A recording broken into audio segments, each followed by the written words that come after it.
काफी होता है, और एक एंड पे, वन एंड पे होता है योग का कंटेंट जो इधर ही एक की वन एंड और पोल पे होते हैं। तो ऐसे एग्स कहाँ पे पाए जाते हैं, कौन से ग्रुप्स हैं? कल हमने पढ़ा था रेप्टाइल्स और बर्ड्स हैं, प्लस में मोनोट्रीम्स जो एग लेइंग मैमल्स हैं। मैमल्स का एक ही ग्रुप है जो एग ले करता है, उसे कहते हैं monotremes. Egg laying mammals, egg laying mammals हो या ये जैसे रेप्टाइल या बर्ड्स हो, उनके अंदर इस तरह का टीलोलेसिथल टाइप ऑफ एग्स होते हैं, जिसके अंदर यॉक जो है एक ही एंड पे होती है या पोल पे होती है। तो ऐसे एग्स को हम कहेंगे टीलोलेसिथल टाइप ऑफ एग्स। रीडिंग देखें, फिर नेक्स्ट एक हेडिंग में आएंगे। पेज नंबर 177 है, telolecithal type of eggs. This type of eggs having large amount of yolk, yolk भी इनफ है, काफी सारी है, पर कहाँ पे है? Which is concentrated at one end of the egg, एक एंड पे या एक पोल पे है, क्रिएटिंग ए कंसंट्रेशन ग्रेडियंट। इसका मतलब एक एंड पे ज्यादा है, दूसरे एंड पे जो है नहीं है, तो एक जैसे ग्रेडियंट कंसंट्रेशन जैसे हो गया, हायर और लोअर जैसे हो गई। Example of animals that lay telolecithal eggs include birds, reptiles and monotremes. Monotremes जैसे आपको पता है कि एग लेइंग मैमल्स है, तो उनके अंदर जो है टीलोलेसिथल टाइप ऑफ एग्स होते हैं। दूसरी कैटेगरी पे हम आते हैं centrolecithal type of eggs. Centro refers to centre, centrolecithal type of eggs है centrolecithal eggs. Centro refers to centre, कि योग का मिकदार जो है, yolk is in the centre, yolk centre के अंदर होती है। तो इस तरह के एग्स को हम कहेंगे सेंट्रोलेसिथल टाइप ऑफ एग्स। जैसे ये एग सेल है और ये पूरा जो सेंटर होता है वो, उसके अंदर योग कंसंट्रेटेड होती है, yolk is concentrated in the centre of the egg cell. ये सब जो है योग से ही भरा होता है, सेंट्रल पार्ट। न्यूक्लियस इवन होता है वो एक साइड पे पुश हो जाता है, पेरिफेरी एज या किनारे पे पुश हो जाता है, क्योंकि सेंटर सारा जो है योग से भरा हुआ होता है। इस तरह की एग्स को हम कहेंगे सेंट्रोलेसिथल। अक्सर ऐसे एग्स जो है ये इंसेक्ट्स है या क्रस्टेशियंस है, उनके अंदर ऐसे एग्स पाए जाते हैं। क्रस्टेशियन जैसे फाइलम आर्थ्रोपोडा की क्लास है क्रस्टेशिया, जिसके अंदर क्रैब्स वगैरह आ जाते हैं, लोबिस्टर्स आ जाते हैं, प्रॉन्स आ जाते हैं, ये क्रस्टेशियंस होते हैं। तो ऐसे एग्स को हम कहेंगे centrolecithal type of eggs. Such eggs are called centrolecithal type of eggs are or yolk is concentrated in the center. This type of eggs having large centrally located yolk surrounded by thin layer of cytoplasm. In these eggs, the nucleus and other organelles are located at the periphery of the egg. Periphery का मतलब होता है as, किनारा। दूसरे ऑर्गेनील mitochondria वगैरह सब एक periphery या साइड या एज या किनारे पे हो जाते हैं, सेंटर सारा योग से भर जाता है, भरा हुआ होता है। Example of this animal lay centrolecithal eggs include insects and crustaceans.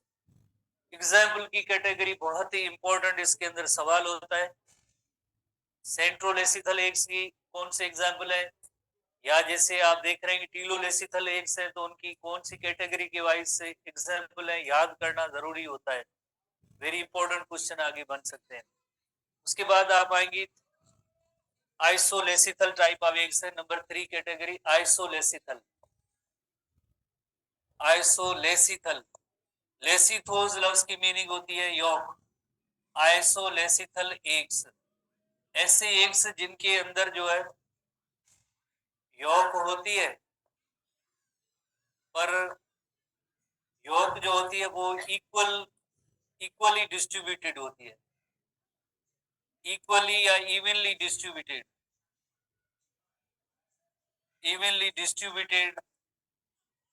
York. तो ऐसे एग्स को हम कहेंगे आइसोलेसिथल एग्स। आइसो लफ्ज की मीनिंग होती है सेम और सिमिलर, सेम सिमिलर और इक्वल कंसंट्रेशन है, यौग की, तो इस वजह से हम इन्हें कहेंगे isolecithal type of eggs. Such eggs are called isolecithal type of eggs. ऐसे एग्स होंगे जिन्हें हम कहेंगे आइसोलेसिथल, जिनका एक एग्जाम्पल की category isolecithal type. This type of eggs having small amount of yolk, yolk भी इतनी ज्यादा नहीं है, थोड़ी है क्वांटिटी, और दूसरी डिस्ट्रीब्यूशन इसके अंदर पॉइंट होती है। क्वांटिटी का मतलब जैसे कितनी यॉक है, थोड़ी है या कम है या ज्यादा, जो भी, यानी स्मॉल क्वांटिटी है। और डिस्ट्रीब्यूशन के हवाले से देखें, इक्वली, जैसे जो थोड़ी है पर इक्वली डिस्ट्रीब्यूटेड है, तो ये आइसोलेसिथल हो गई। And these eggs are common in animals that have a placenta such as mammals, और दो और भी आगे नेक्स्ट पेज पे एग्जांपल है, amphibians and some invertebrates. Examples की कैटेगरी जरूरी होती है। तो ऐसे एग्स जो है, जैसे मैमल्स, ऐसे एग्स जो मैमल्स के अंदर होते हैं। नंबर 2 सम एम्फीबियंस है ना, एम्फीबियंस, सम एम्फीबियंस हैं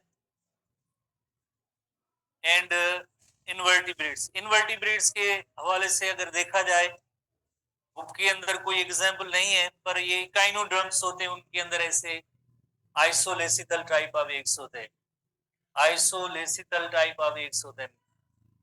तो जैसे ये फिश भी, मेनी फिश एम्फीबियंस है, fish amphibians and some invertebrates.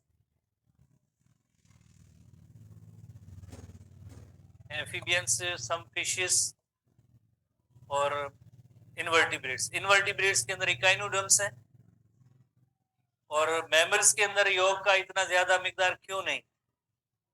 Because mammals के अंदर जो प्लेसेंटा होती है, योग का पर्पस क्या होता है? किसी भी एक सेल के अंदर योग की क्वांटिटी क्या शो करती है?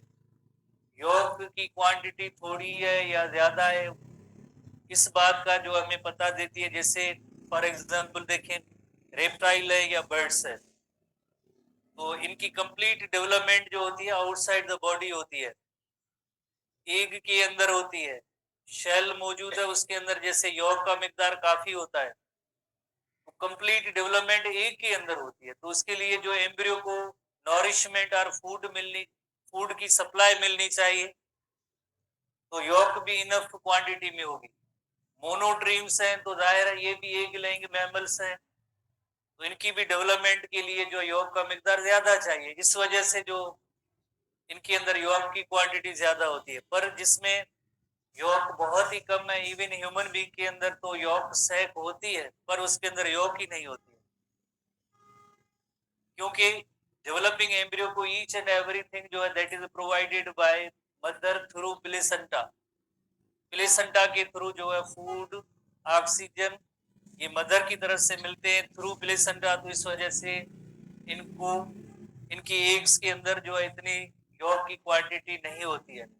एम्फीबियंस या फिशेस जो होती हैं, जिनके अंदर एग्स के अंदर योग का मिकदार कम है, तो उनके अंदर लार्वल स्टेज आता है, इंटरमीडिएट स्टेज आता है, ट्रांसफॉर्मेशन आगे होती है, मेटामॉर्फोसिस होती है आगे, जो है दहन जो है दूसरा उनका मैच्योर और एडल्ट स्टेज आता है। तो योग रखने की इतनी ज्यादा जरूरत नहीं होती है।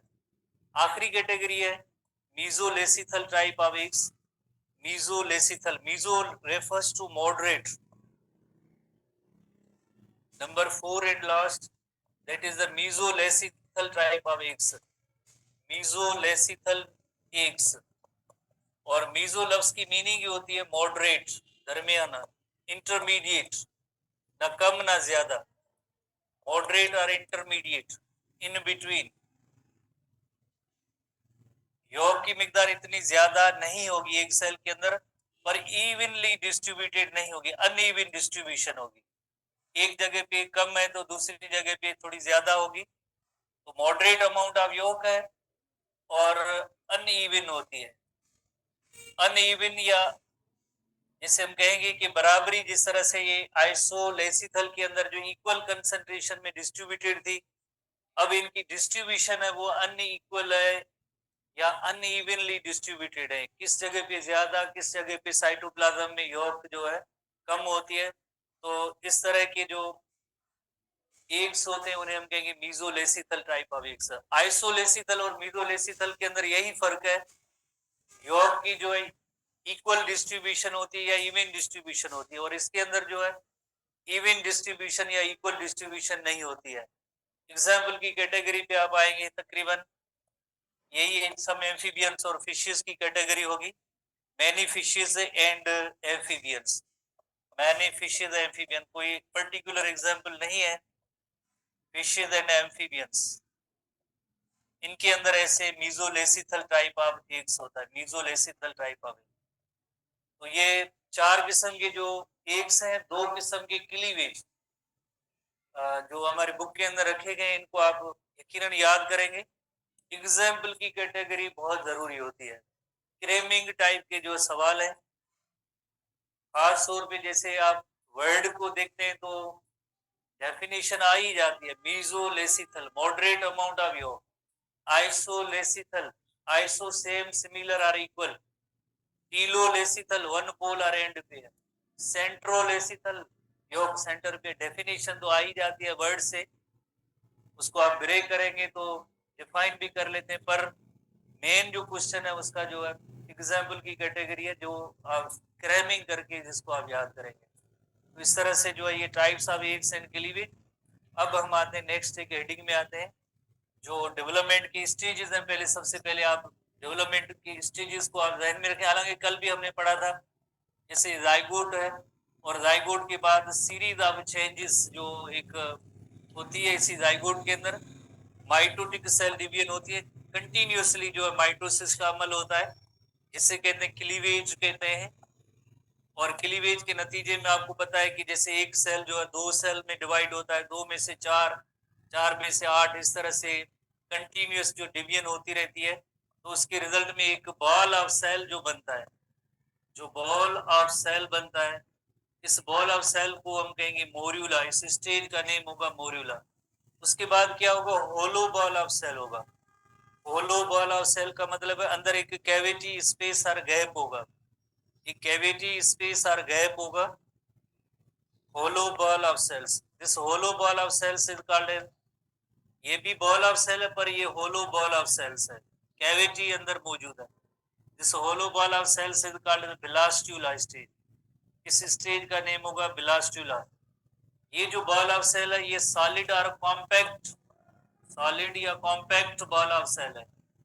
सॉलिड और compact ball of cell is called morula, hollow ball of cells is called the blastula. Blastula बनने के अमल को, the process of formation of blastula is called the blastulation. Blastulation, the process of formation of blastula is called the blastulation. zygote से मोर्यूला, और मोर्यूला से then आगे जो blastula, और blastula से आगे जो गेस्ट्रुला स्टेज आता है। गेस्ट्रुला स्टेज बनने के अमल को हम कहेंगे गेस्ट्रुलेशन। तो जब भी गेस्ट्रुला बनता है तो उसके अंदर 3 लेयर्स की फॉर्मेशन होती है। 3 लेयर्स कौन से, एक्टोडर्म, एंडोडर्म एंड मेसोडर्म। जैसे ये एक्टोडर्म है, एक्टोडर्म, और एक जो है इनर लेयर होता है जिसे हम कहेंगे एंडोडर्म। इनर जो मोस्ट लेयर होता है उसे हम कहेंगे endoderm. In between ectoderm and endoderm is the mesoderm. इन दोनों के दरमियान जो सेल्स का लेयर होगा उसे हम कहेंगे मेसोडर्म। तीसरा जो दरमियान में सेल्स का लेयर बनेगा उसे हम कहेंगे मेसोडर्म। तो 3 लेयर फॉर्मेशन जो होती है इस स्टेज का नेम होता है गेस्ट्रुला, गेस्ट्रुला। और गेस्ट्रुला बनने के अमल को हम कहेंगे गेस्ट्रुलेशन, गेस्ट्रुलेशन। ये जो 3 लेयर्स हैं ये आप ऐसे समझिए कि एम्ब्रियोनिक टिश्यूज है। तो इनमें से आगे क्या बनेगा, इन्हीं 3 लेयर्स में से आगे जो है टिश्यू से आगे क्या बनता है, जाइगोट तो सेल था, सिंगल सेल था। सेल से आगे ये जो एक्टोडर्म, एंडोडर्म और मेसोडर्म बने, तो ये एम्ब्रियोनिक टिश्यू है। टिश्यू से आगे क्या बन सकता है, पर्टिकुलर टाइप के ऑर्गन्स की फॉर्मेशन होगी। Organogenesis, organogenesis. ऑर्गन से आगे क्या बनेगा, से आगे हर एक system, digestive system, circulatory system, इस तरह से सिस्टम मिलके एक जीवन जो है उसका बर्थ होता है या जन्म होता है, देन उसके अंदर ग्रोथ होती है, और ग्रोथ के बाद यू नो वेरी वेल वो मैच्योर और एडल्ट होता है। तो ये डिफरेंट स्टेजेस होते हैं डेवलपमेंट के हवाले से। जैसे सबसे पहला स्टेज जाइगोट, जाइगोट के बाद मोर्यूला, मोर्यूला के बाद बिलास्टुला, बिलास्टुला के बाद गेस्ट्यूला, गेस्ट्यूला के बाद इन 3 लेयर्स के अंदर जो है ऑर्गन्स की फॉर्मेशन होगी, और ऑर्गन्स में से सिस्टम बनेंगे, और सिस्टम आपस में मिलके एक यंग वन बनाएंगे, और देन यंग वन का बर्थ या जन्म होगा, जन्म के बाद जैसे आगे उनकी ग्रोथ होगी, देन मैच्योर और एडल्ट होगा। जब भी मैच्योर और एडल्ट होंगे तो दोबारा से गैमीट्स प्रोड्यूस करेंगे, देन यूनियन होगी, जाइगोट बनेगा, और इस तरह से जो है ये साइक्लिक इवेंट्स जैसे होते रहते हैं। हमारे बुक के अंदर वेरी इंपॉर्टेंट एक क्वेश्चन है जो कि मैं आज आपको बताता हूँ, कल हम इसकी डिस्कस करेंगे। पेज नंबर 180 पेज पे एक चार्ट है, टेबल है 22.1 टेबल जो मौजूद है। इसके अंदर आप एक चीज नोट करेंगे कि एक्टोडर्म से कौन से आर्गन बनते हैं, एंडोडर्म से कौन से आर्गन बनते हैं, मीजोडर्म से कौन से आर्गन बनते हैं। अगर ये चैप्टर आपके एंट्री टेस्ट में इंक्लूड होगा आगे, तो इस सेक्शन के अंदर यकीनन 1 या 2 सवाल आएंगे। इस वजह से इस पोर्शन को, टेबल को, चार्ट को आप याद करेंगे कि एक्टोडर्म के अंदर कौन से आर्गन्स आगे जो है बनेंगे,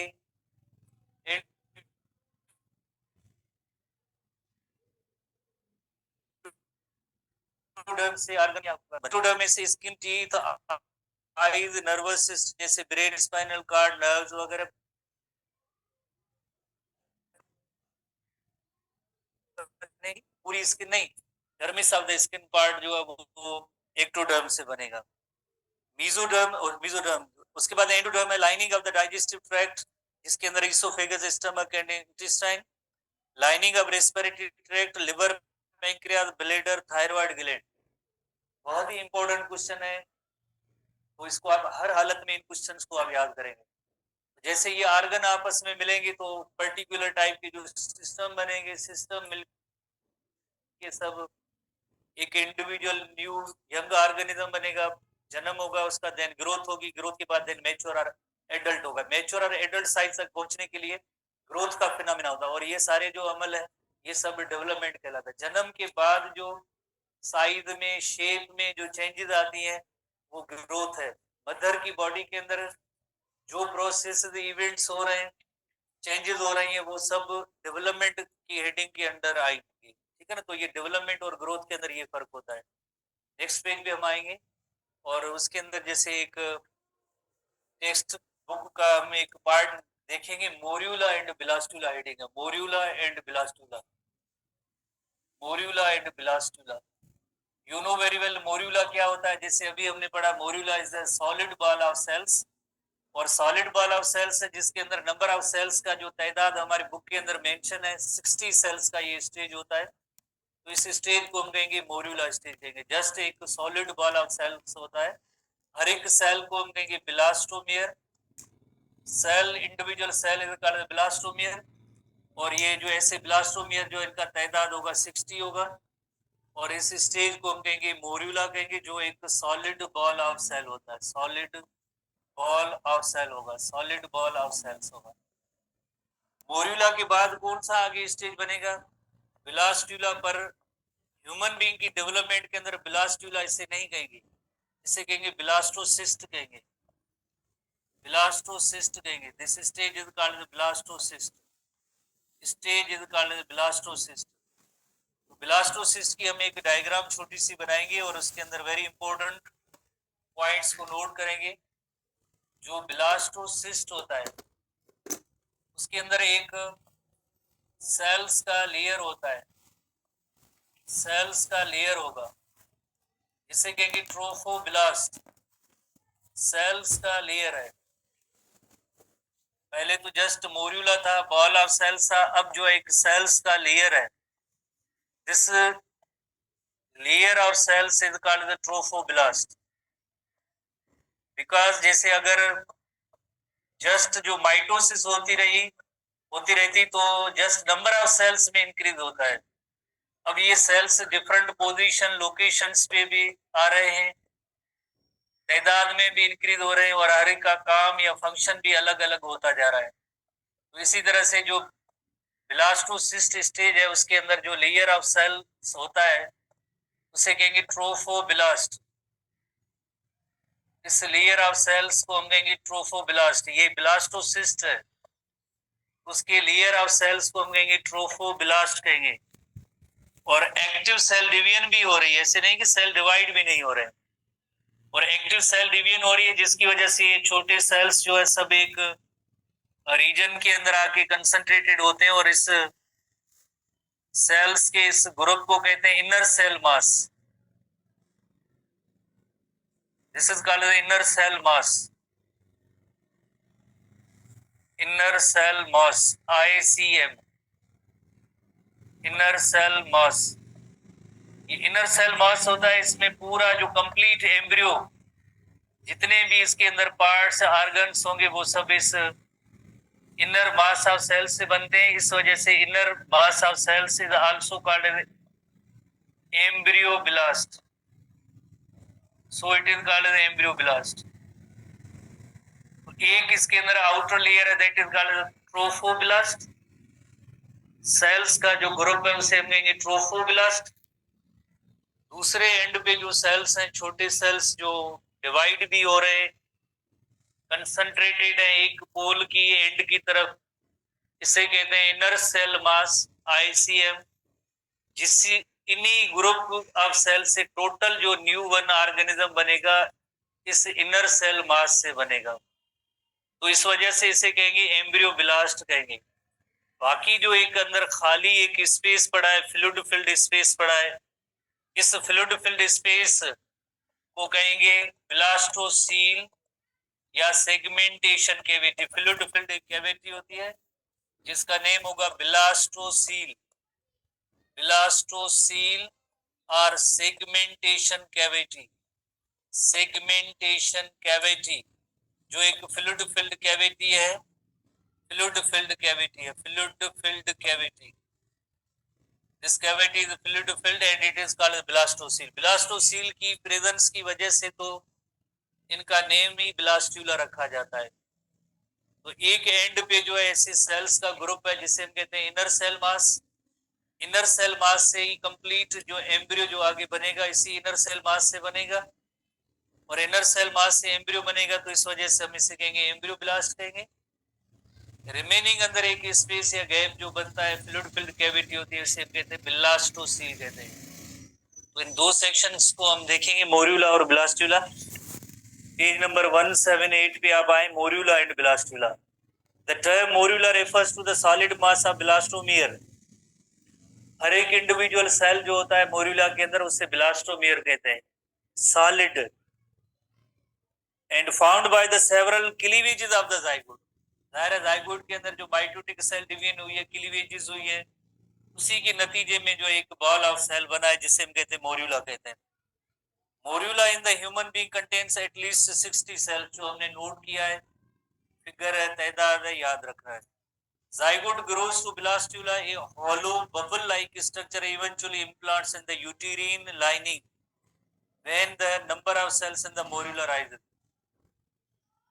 जैसे आपको पता है कि हमने प्रीवियस क्लासेस में पढ़ा था, प्रीवियस क्लासेस में इम्प्लांटेशन का अमल, इम्प्लांटेशन का अमल ये होता है जैसे फर्टिलाइजेशन का अमल तो फैलोपियन ट्यूब के अंदर हुआ था, पर बाद में जैसे जैसी डिवीजन होती गई तो देन एक बाल ऑफ सेल जैसे बना था। तकरीबन 7 या 8 दिनों के बाद, 7 या 8 दिनों के बाद, जैसे यू नो वेरी वेल, 7 या 8 दिनों के बाद जैसे इम्प्लांटेशन का अमल होता है।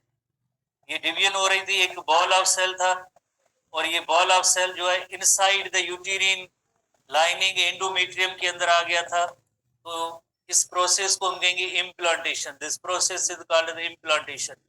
यूटेरस के अंदर इम्प्लांटेशन होती है। तो इस वक्त यानी previous sir I think 7 to 8 days है, 7 to 8 डेज या 8 to 9 डेज है। तो इसके अंदर जो इम्प्लांटेशन का अमल होता है, जो इम्प्लांटेशन होती है तो ये स्टेज जो होता है वो ब्लास्टोसिस्ट का होता है। जब इम्प्लांटेशन होती है तो ये ब्लास्टोसिस्ट का स्टेज होता है। ट्रोफोब्लास्ट के जो सेल्स होते हैं ये कंट्रीब्यूट करते हैं ऐसे एंजाइम्स या सीक्रेशन जो इम्प्लांटेशन में मदद मिलती है। Trophoblast helps in implantation. Implantation में ये ट्रोफोब्लास्ट के सेल्स मदद देते हैं इम्प्लांटेशन के अमल में। इम्प्लांटेशन के अलावा न्यूट्रिएंट्स प्रोवाइड करते हैं, डेवलपिंग यंग वन को न्यूट्रिएंट्स भी प्रोवाइड करते हैं। आखिर में जो रिमेनिंग जो पार्ट ये जो ट्रोफोब्लास्ट का होता है उससे प्लेसेंटा बनती है। तो यानी ईच एंड एवरी सेल जो डिवाइड हो रहा है उसका एक फंक्शनल रोल भी है। ट्रोफोब्लास्ट से क्या फायदा मिलता है? एक तो इम्प्लांटेशन में मदद मिलती है, दूसरी बात कि इनिशियल स्टेजेस में एम्ब्रियो को न्यूट्रिशन भी मिलती है, और आखिर में जैसे रिमेनिंग पार्ट होता है उससे प्लेसेंटा बनती है। तो नेक्स्ट पेज पे हम आते हैं और उसके अंदर जैसे एक लाइक पॉइंट हम सीखेंगे है, तो फर्स्ट ईयर का टॉपिक है एमनियोट्स का, एमनियोटा या एमनियोट्स। उससे आज हम सीखेंगे कि प्लेसेंटा क्या होती है। जो एमनियोट्स होते हैं उसके जो 3 ग्रुप होते हैं, यू नो वेरी वेल। उसमें एक जो होते हैं रेप्टाइल्स होते हैं, बर्ड्स होते हैं और मैमल्स होते हैं। रेप्टाइल्स होते हैं, बर्ड्स होते हैं और मैमल्स होते हैं, जिनको कलेक्टिवली एमनियोट्स कहा जाता है। इनकी एक जैसे फॉर एग्जांपल अभी हम जो बर्ड के एक का एग्जांपल लेते हैं, तो बर्ड के एक के अंदर अगर देखा जाए तो उसके अंदर जो एम्ब्रियो जो होता है, एम्ब्रियो होता है that is immediately surrounded bye a membrane. Embryo is immediately surrounded bye a membrane that is called the amnion. इस मेम्ब्रेन का नेम होता है एमनियोन होता है। जो कैविटी होती है उसे कहते हैं एमनियोटिक सैक कहते हैं।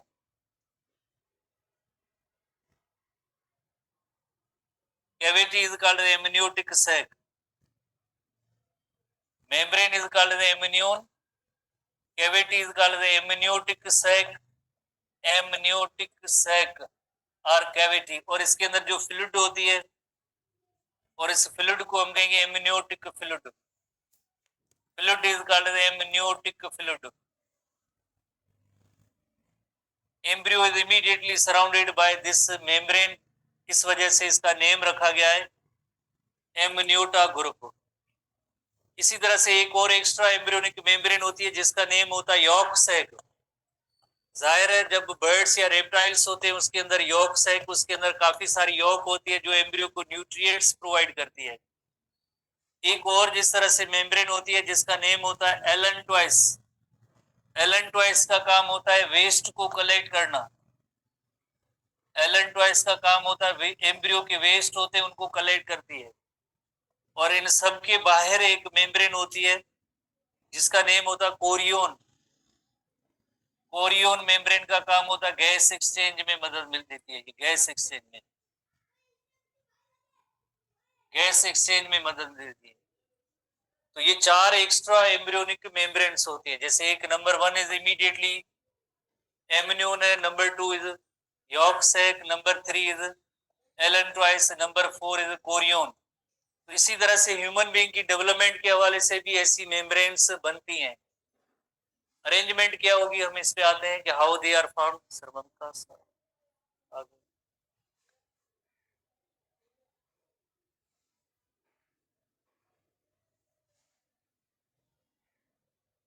यूटेरस, एम्ब्रियो,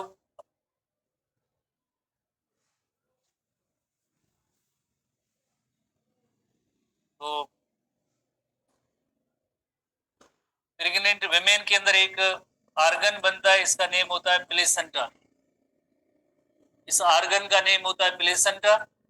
प्लेसेंटा के अंदर एक तरफ से मेटरनल टिश्यूज हैं। मेटरनल टिश्यूज का मतलब है मदर के टिश्यूज हैं, और दूसरी तरफ से इसके अंदर जो है एम्ब्रियोनिक टिश्यूज है। जो एम्ब्रियोनिक टिश्यूज है ये कोरियोनिक विलाय है। कोरियोनिक विलाय, कोरियोनिक विलाय जो एम्ब्रियोनिक टिश्यूज है, इस वजह से प्लेसेंटा जो है एक आर्गन है। प्लेसेंटा एक आर्गन है। और दूसरी तरफ से एक तरफ से प्लेसेंटा की तरफ ब्लड की सप्लाई आती है और दूसरी तरफ से यहाँ से ब्लड कलेक्ट करके वापस लेके जाती है। तो इधर एक रोप लाइक स्ट्रक्चर होती है जिसका नेम है अम्बेलिकल कार्ड, जिसके अंदर एक अम्बेलिकल वेन होती है। अम्बेलिकल वेन होती है जो फूड एंड ऑक्सीजन प्रोवाइड करती है एक, और इसके इर्द गिर्द जैसे दो अम्बेलिकल जो आर्टरीज होती हैं, दो अम्बेलिकल आर्टरीज होती है, अम्बेलिकल आर्टरीज होती है। इन अम्बेलिकल आर्टरीज का काम होता है वेस्ट को प्लेसेंटा की तरफ लेके जाना। तो ये एक छोटी सी जो स्ट्रक्चर है, इस स्ट्रक्चर का नेम होता है अम्बेलिकल कार्ड। रोप लाइक स्ट्रक्चर अम्बेलिकल कार्ड। इंसान के जो पेट पे एक जो बैली पे एक निशान होता है, ये निशान इस अम्बेलिकल कार्ड का होता है। मदर के साथ अटैचमेंट का कार्ड ये निशान होता है। देन जो है इस बर्थ के वक्त जो है इधर आगे जो डिटेल में टॉपिक है अम्बेलिकल कार्ड को हम डिस्कस करेंगे। तो फिलहाल जैसे आप ये इनको नोट करेंगे, कल हम इसको डिटेल में मजीद भी डिस्कस करेंगे। पेज नंबर 190 पे ये टॉपिक मौजूद है। 190 पेज पे 190 पेज पे ये टॉपिक मौजूद है। तो इसमें भी 4 मेम्ब्रेन्स हैं जिन्हें आपने याद रखना है। तो 4 कौन सी मेम्ब्रेन है? 4 मेम्ब्रेन्स है। उसके अंदर जो इमीडिएट मेम्ब्रेन है ये होती है, इमीडिएट मेम्ब्रेन होगी, ये कौन सी होगी? एमिनियन होगी। Embryo is immediately surrounded by amnion. Yolk sac और एलन ट्वाइस होती है, उससे स्पेशली एलन ट्वाइस जो होती है उससे जो अम्बेलिकल कार्ड बन जाएगी। बाकी कोरियोन जो है उससे ये कोरियोनिक विलाय बन जाएगी। तो इस तरह से जो है प्लेसेंटा बनती है। ठीक है, कल हम मजीद आगे डिस्कस।